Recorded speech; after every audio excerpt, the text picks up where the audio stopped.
पुरंदर हवेली विधानसभा मतदारसंघात राजकारण सध्या एका मोठ्या बदलाच्या उंबरठ्यावर उभे आहे। काँग्रेसचे निष्ठावान आणि मतदारसंघाचे माजी आमदार संजय जगताप यांनी आज भाजपमध्ये अधिकृतपणे प्रवेश केल्यामुळे स्थानिक राजकीय वर्तुळात एकच खळबळ उडाली आहे। जगताप यांच्या या निर्णयामुळे काँग्रेसला पुरंदरमध्ये मोठा धक्का बसला असून आगामी निवडणुकांमध्ये याचे दूरगामी परिणाम दिसण्याची शक्यता आहे। गेल्या अनेक वर्षांपासून पुरंदर आणि हवेली तालुक्यात काँग्रेसचा एक मजबूत आधारस्तंभ म्हणून संजय जगताप ओळखले जात होते।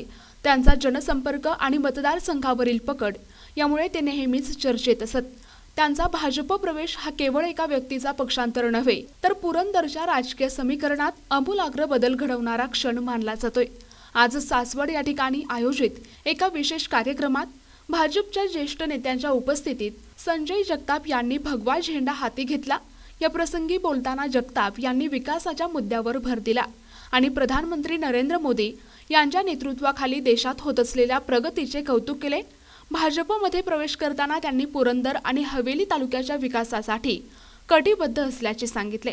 राजकीय विश्लेषकांच्या मते जगताप यांच्या प्रवेशामुळे काँग्रेसच्या पारंपरिक मतांना तडा जाऊ शकतो, तर भाजपला या मतदारसंघात आपली पकड अधिक मजबूत करण्याची संधी मिळाली आहे। येत्या काही दिवसात या राजकीय भूकंपाचे पडसाद आणखी तीव्र होण्याची शक्यता आहे। या बदलांमुळे आता आगामी विधानसभा आणि स्थानिक स्वराज्य संस्थांच्या निवडणुकांमध्ये कोणती नवी समीकरणे तयार होतात हे पाहणे औत्सुक्याचे ठरणार आहे। NTV news Marathi, Purandar Haveli, Pune.